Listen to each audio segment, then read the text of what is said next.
Welcome to the Overcoming Sexual Abuse podcast, where you get the tools and inspiration to help you overcome childhood sexual abuse. I'm your host, Christina Anna-Voltson, certified coach, author, and incest survivor, and I'm here to help you heal and live your very best life. Processing anger is a vital part of healing from abuse. The sad fact is, abuse also sets us up to either suppress our anger where we turn it inward, or we lash out indiscriminately. I'll show you how you can use your anger as an ally and use it to heal your past and present wounds. There's no doubt anger will be expressed, but the question is, will it hurt you or protect you?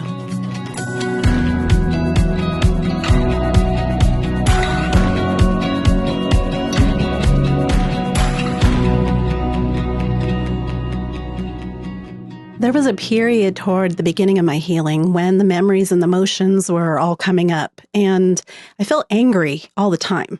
And it really scared me because I felt like I was going to kill somebody. And we lived on Hollywood Boulevard, and we used to walk the Walk of Fame a lot, Don and I. And I had to stop going with him because the people being too loud or getting too close to me made me want to push them into the street. And I didn't realize that I was reacting to all the times that my boundaries were violated in the past when I was either not allowed to object, that was in my childhood, or when I believed that I wasn't allowed to object later in my adulthood. And at the time, I didn't relate my so-called anger issues with the abuse. I just considered them some personality flaw. And some people describe themselves as, I'm an angry person. And I understand that feeling because that's what I felt too. But that's not actually true. You're not an angry person. You have the emotion of anger because anger is an emotion, not an identity. So maybe you feel full of anger like I did, but there's a lot more to you than just feeling angry. And the anger can be processed and you can express it and you can get it all out and not be full of anger. And yet you can still feel angry when it's appropriate, but be in control of it instead of anger controlling you. So maybe that doesn't exactly describe you at all.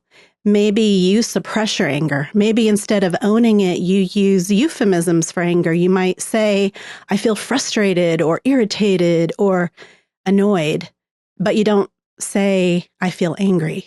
And maybe you don't believe that you have permission to be angry, or you think that it's wrong, or that it feels too threatening. And for years after I acknowledged that my dad had sexually abused me, I didn't feel very angry toward him. There were a lot of reasons for that, and a lot of reasons that abuse survivors in general don't direct their anger toward their abusers. A few of those reasons for me include the belief that whatever happened to me, that was my fault. And so I was the only one to be angry with. And then I minimized the abuse. I didn't think that it was all that bad. And at the same time, the abuse, that treatment, that I wasn't valuable taught me that I wasn't valuable. So anybody was entitled to do whatever they wanted to me. And so all of that was justified. So I didn't feel angry about it. And I repressed the memories of abuse in the first place. And when the memories did come up, they didn't feel real. And so I didn't attach to the emotions of that. So I didn't feel angry. And, it can feel really threatening to oppose somebody who was such a powerful figure in your life, who did so much damage, and that I viewed as powerful. And so it felt too threatening to be angry. And yet at the same time, my dad was somebody that I loved. In my childhood, my dad was my only source of affection and attention. And so unleashing anger meant possibly losing a relationship with him. And I was also so enmeshed with my dad. I felt such a loyalty to him. And one of the ways that the loyalty expressed itself was in keeping the secret. And the secret was something only we shared. And it was this perverted form of intimacy and connection. And thankfully, breaking the secret broke that hold on me. But that kept me from getting angry, or at least being in touch with my anger. And I also, later in life, which is when my memories came up, I felt sorry for my dad because he had had such a hard life. I used to compare what I went through to what he went through. And even though, like logically, I don't believe in comparisons, but I just felt sorry for him. So also, I was afraid of judging him because I know I'm not a perfect person. And my dad, on the other hand, also did, in spite of all the, maybe I should say, in addition to all the horrible things he did, he also did a lot of nice things for me too. So it was hard to just reconcile that. And it was hard to comprehend that he could do all those bad things. And so the other thing is that I was afraid. I had seen anger modeled in such uncontrollable ways that I was afraid if I got in touch with my anger, that I'd be an abuser just like my dad.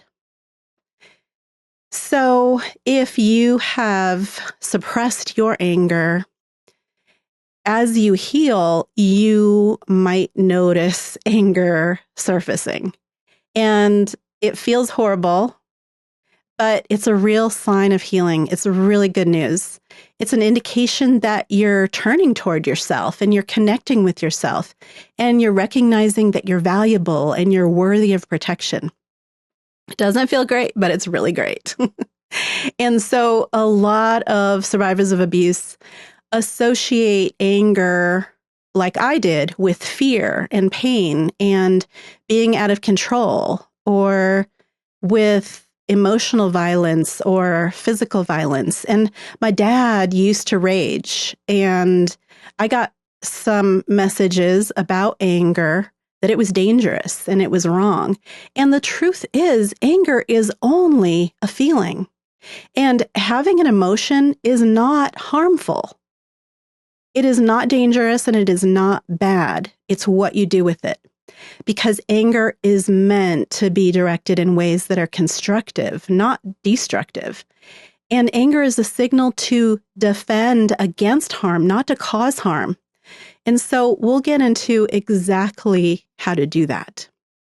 But the first thing to talk about when it comes to anger is that, just like all emotions, anger is an ally. It's meant to help you. And the way that emotions do that is emotions are meant to get you into motion. They prompt you to do something, to take some sort of action. And pleasant emotions tell you to keep doing the same thing that you're already doing. And unpleasant emotions, like fear and sadness and anger, tell you to change something. So what is anger telling you to do? Well, anger is an indication that you perceive something you value is being threatened. So the action that it's prompting you to do is protection. And I mentioned that anger is meant to be directed in ways that are constructive, not destructive. And it's the signal to defend against harm, not to cause harm. And some of the greatest improvements in the world have been birthed out of anger. I think about Rosa Parks, and she was an activist in the American Civil Rights Movement she stood against racial segregation. And she did that because she got angry. Or the American patriots who stood up against tyranny and fought for the right to rule themselves. And they did that because they got angry. So expressions of anger and expressions of love are really two sides of the same coin. I love this. I value this. So I'm going to protect it. Anger is the healthy and appropriate response to injustice. And that's what a parent should feel when they find out their child is being abused. And that anger is meant to put a stop to it and to protect their child. I've heard so many stories from survivors that their mother didn't get mad at the abuser, they got mad at their child. The mother was protecting her own peace and security and status quo over protecting her child. And so what's the mother saying? I love peace, and so that's what I'm going to protect. So now I'm going to show you how anger works so you can use anger constructively. Anger begins when you perceive a threat to something you value. So the something you value could be your safety or your freedom, your sense of justice, or your security. Maybe it's food and shelter, or love and acceptance, or respect, or your energy, or your self-worth. It could be really anything you value. Perceiving a threat to that. And that threat then triggers a primary emotion. The anger isn't triggered first. There's a softer, more vulnerable emotion that is triggered first. And that could be sadness or fear or embarrassment or insecurity or helplessness.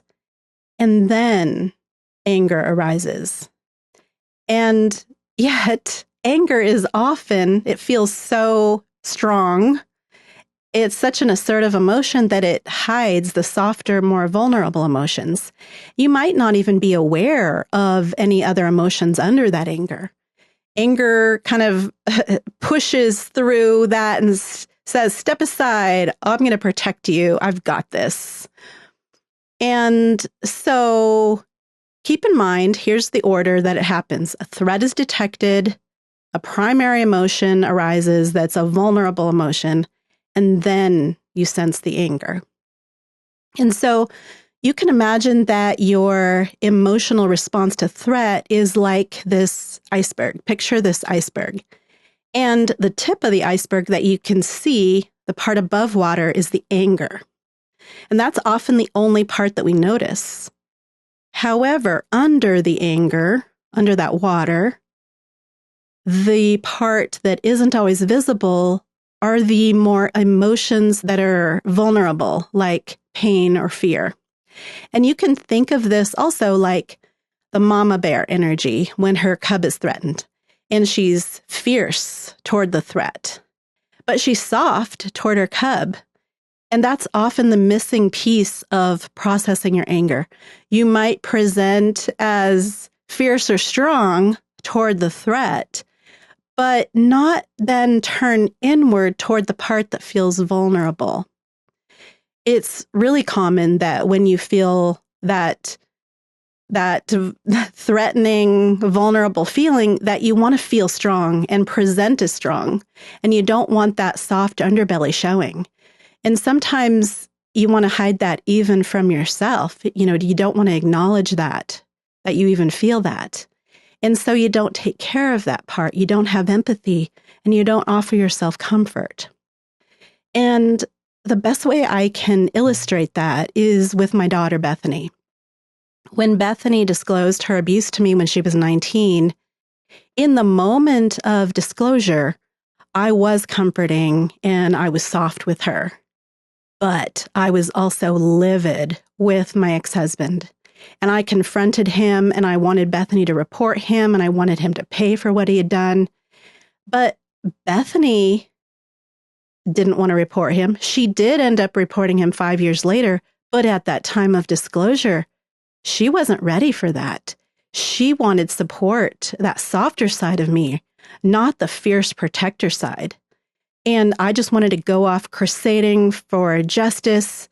And yet Bethany just wanted a mom. And if I hadn't quickly realized that, I could have abandoned her then in that time of need, just as I had originally when she was a child being abused and I didn't protect her. And so I think that's a picture of the way that we often are with ourselves, that we want to go off to fight this external battle to defend ourselves.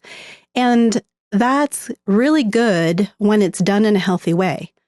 But if that's all you do, you're abandoning yourself because there's some vulnerability that threat triggered. And that part needs attention. It's something like this child's cry within you, this child's cry for a mama. And you're the child and you're the mom. And so here's an example of exactly how you might use this. And so let's say a coworker stole your idea or took credit for something you did. And it's appropriate to feel angry about that for sure. But what else do you feel? And so remember, this is the order of things, how it happens. Something that you value is threatened. So that's first. You detect a threat. And then you feel a primary emotion that feels vulnerable. And then the secondary emotion of anger comes up. And that's the part that's meant to protect you. So something you value is threatened. What is that something of value? And there's no right or wrong. It could be several different things. But what do you imagine for you in this scenario? Does your job security feel threatened? And ultimately, does that trigger a fear of losing, food or shelter? Or is it the love and connection? Do you feel, is that threatened? Or was it your sense of justice or respect or trust? And once you've identified that, then consider what tender emotions are coming up. What is the vulnerability that you're feeling under that? Is it pain? Is it sadness? Is it shame or embarrassment? Is it insecurity, helplessness, fear? So just notice that. And then pay attention if you resist thinking about your vulnerability. And just understand that skipping right to anger makes you feel powerful. And it's understandable why you'd resist acknowledging those other more vulnerable emotions. And just try to offer yourself compassion for wanting to resist feeling less powerful. So remember what I shared about my daughter Bethany and how I wanted to go out crusading for justice when she just really needed my comfort and my presence. So use that picture and see yourself going from being outwardly facing, defending your cause, and you can hold that stance. You can be that mama bear, and you can protect yourself. You can stand up to the threat, but also see a part of you facing inward and being present with yourself. It's so powerful to really see yourself and see your pain and your fear and whatever else you feel, and to be with yourself there. Now, there's another part of processing anger. So remember, anger is meant to protect. So it's important to take an action that will actually give you a sense of protection. And in the example of the coworker, maybe you could go to your boss and you can set the record straight, or confront the coworker, or decide that from here on out, I'm going to keep my ideas to myself. And the thing to keep in mind is you can't always undo the threat, but you can reduce the chance of the same thing happening again. And often you won't be able to truly release the anger until you've answered the question your brain is asking: how will you protect yourself if this happens again? And your brain needs that answer. Another example of how you might protect yourself is if you're angry that someone you loaned money to won't pay you back. And your protective decision might be to no longer loan money to that person, or to no longer loan money to anyone. And that's a boundary. And when we talk about setting a boundary, it's about what you choose, not what you choose for the other person. So you're setting a limit on what you'll settle for. And your boundary is for you. So it's really about what you decide in your own heart. And you can tell the other person if you want, and that can be a powerful part of it, using your voice.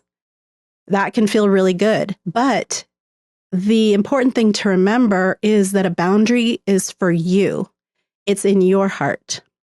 So your boundary might just be something you decide to be really firm in your heart that no matter how much they pull on your heartstrings, you're not going to loan them money anymore. And that's going to protect you from the same thing happening again. Another example is from when Bethany and I were in the beginning stages of our healing. And it was around the same time I was imagining pushing people into the street. And Bethany was in that same area on Hollywood Boulevard. And some guy came behind her and grabbed her butt. And she was so shocked and she didn't know what to do. So she just moved away from him, but was understandably angry about it. And a few minutes later, the guy was gone, but she saw a police officer and she asked him what she could do. And she wanted to know specifically because she had pepper spray. And if that happened again, what are her rights? Would she get in trouble for using pepper spray? And he told her, no, go ahead and use it. So that gave her a sense of protection because then she was prepared to protect herself if that same thing happened again. And so knowing how you'll protect yourself in the same situation is what your brain needs to let it go. And if you comfort yourself and know how you'll protect yourself in the future, then you don't need to ruminate on how bad that experience was. The reason for ruminating is to work out preventing that happening again, and you've already got that covered so the brain can be at peace. So remember those two parts, comforting yourself, being with it, validating it, and then knowing how you'll protect yourself in the future. That's how you can be at peace. And so those examples that I shared already are pretty straightforward, but there's another type of anger that I want to show you how to process. Remember how people being too loud or brushing too close to me triggered the unresolved abuse from my past? And it's really easy to be triggered and to conflate those current circumstances and experiences with the past. I did that for my husband, Don, for a long time. And a lot of our early fights were because I thought he was like my dad or my first husband. And the way that the brain works, it looks for patterns. It might see a current experience as similar to something that happened in the past. And if it was a threatening past, it's going to pay extra attention to that. And in the absence of complete information, it fills in the missing data with things that are already familiar, the past. And so it really takes sitting with it to know if the person in front of me is truly an abuser. Is this the same thing that I already experienced? Or is my brain just seeing similarities because it is focused on threat? And you can use present day triggers to clean out the wounds and the injustices of the past. And so pay attention to feelings or behaviors that seem like overreactions. And my wanting to push strangers into the street was definitely an overreaction. So ask yourself what this present issue reminds you of. When did you feel misunderstood like this, or betrayed in the same way, or rejected, or violated? So subconsciously, of course, I was reacting to when things I didn't want were forced on me and I was treated like an object, and when people who said they loved me committed crimes against me. And when your life is threatened like that, fighting back is absolutely an appropriate response. But the crowd on the streets wasn't actually causing me any harm. It was just a reminder of the harm. And the trouble is, when you sense a threat, your nervous system, it doesn't make a distinction between someone hurting your feelings and physically assaulting you. And so no matter what type of threat, you're biochemically prepared for a physical battle. However, the annoying pedestrians were not my abusers. And the thing to know is that directing anger toward the true source of the threat, whether that's in the past or the present, if you don't direct it in the right place, there's a never-ending supply of anger. You can rage, and it never runs out. Displaced anger is just impossible to get rid of. As long as you project it in all the wrong places, you never work through it. So even if I had blamed the people walking on Hollywood Boulevard and yelled at them or pushed them, they weren't who I was actually angry with. But once I dealt with the original violations, once I processed that, then the present issues were right-sized, meaning I didn't minimize them, but I also didn't make them bigger than they actually were. So when you have been angry about something for a long time and you don't seem to get over it, there's a reason for that. Because anger doesn't run out until it's directed in the right place. And it doesn't run out until you deal with the vulnerable emotions under that anger. And it doesn't run out until you know how you're going to protect yourself. So it's important to validate the original injustices, to grieve and to process them. And it's vital to direct the anger in the appropriate direction. So it's something like, I'm angry with my abuser for violating me, for telling me it was my fault, for stealing my innocence, for confusing me about the definition of love, for lying to me, for leaving me with all the effects. And of course, with that, it can go on and on. There are so many things to be angry about when it comes to abuse. Or it could be, I'm angry with our society for not acknowledging abuse and for making it shameful to talk about. Or I'm mad at all the adults in my life who didn't notice I was in distress or do anything about it. So identify the vulnerable feelings under that. For me, I did a lot of letter writing, and most of what I wrote were for me to validate those feelings, and so I could actually hear myself. And that's an especially good option, letter writing or journal writing, if the person isn't alive anymore, or if it would be dangerous to contact them, or if you just have no interest, maybe they're not in your life anymore. And a few of the letters I wrote, I did share with the people that I was angry with. But it wasn't actually for them. It was for me. And then the next part is to decide how you're going to protect yourself. Sometimes it's not about protecting yourself from that actual person, because if we're talking about childhood abuse, if they aren't in your life anymore, or they're too old to be a threat to you, or if they're dead, then it's not about protecting yourself from them, but you can decide how you'll protect yourself if you encounter someone else who violates you or who tries to belittle you or mistreat you. And then the final thing to know about anger is that it's common to use the emotional intensity that you feel as a gauge for the level of threat. And that can lead to verbal and physical overreactions and escalations. And the truth is, the strength of your emotions is not proof of how badly you were violated or how wrong the other person is. And unless you're facing physical threat, you do not have the right to violate or mistreat another person. And so just decide that no matter how angry, hurt, or afraid that you feel, you're not going to lash out. The purpose of an anger response is not to punish the other person or to demonstrate to them how you feel by hurting them or getting their attention. The purpose of the anger response is to protect yourself.